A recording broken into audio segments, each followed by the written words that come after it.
What's up guys, in this video I'm going to show you that how you can add songs to Spotify or play local files on Spotify app in your mobile phone. So let's jump into the video. What you need to do, first you have to go to your Spotify app. After opening the Spotify app, you have to click on your profile in the left top corner just like this. After going to profile, you have to click on settings and privacy. So you have to click on this. You have to go to on settings and privacy option. Please guys, make sure you watch the full video and follow every steps that I'm going to show you so that you can play local files in your Spotify app. So after going to settings, what you need to do, you have to scroll down and you have to find the option that called local files. Just like this, you have to click on local files.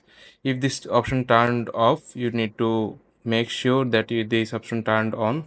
So what I need to do, you have to click this option, and if this option shows the green, that means this option is now turned on. So after doing so, you are ready to go. Now you can play local files in your Spotify app in your mobile phone. So I hope you like this video, and if you find this video helpful, please leave a like on this video and subscribe my channel for more video like this. Peace.